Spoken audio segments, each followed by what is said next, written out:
Doctor హత్యతో Kolkata అట్టడుగుపోతుంది. దేశవ్యాప్తంగానూ దీనిపై నిరసనలు వెల్లువెత్తుతున్నాయి. మరోవైపు పశ్చిమ బెంగాల్లోని అధికార తృణమూల్పై బీజేపీ, సిపిఎం దుమ్మెత్తిపోస్తున్నాయి.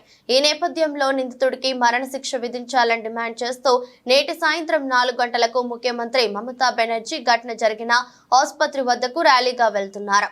కల్కత్తా హైకోర్టు ఆదేశాలపై ఈ కేసు ఇప్పటికే కోల్కతా పోలీసుల నుంచి సిబిఐకి బదిలీ అయింది. నిందితుడు ప్రస్తుతం దర్యాప్తు సంస్థ కస్టడీలో ఉన్నాడు. ట్రైనీ వైద్యురాలపై అత్యాచారం కేసులో బాధిత కుటుంబానికి న్యాయం చేయాలని, నిందితుడిపై కఠిన చర్యలు తీసుకోవాలని డిమాండ్ చేస్తూ జరుగుతున్న ఆందోళనలకు ఇండియన్ మెడికల్ అసోసియేషన్ మద్దతు ప్రకటించింది.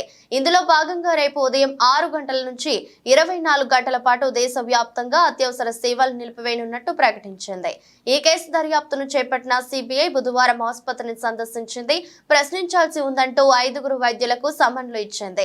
మరోవైపు ఈ కేసులోని ప్రధాన నిందితుడైన సంజయ్ రాయ్ భార్య కాళీఘాట్ పోలీస్ స్టేషన్ లో ఫిర్యాదు చేసినట్టు తెలిసింది. అతడు తనపై దాడి చేసినట్టు అందులో పేర్కొంది. కాగా ఆర్జికర్ మెడికల్ కాలేజీ ఆసుపత్రి ఎమర్జెన్సీ భవనం గ్రౌండ్ ఫ్లోర్ ను ధ్వంసం చేసి విధ్వంసం సృష్టించిన కేసులో కోల్కతా పోలీసులు 9 మందిని అదుపులోకి తీసుకున్నారు.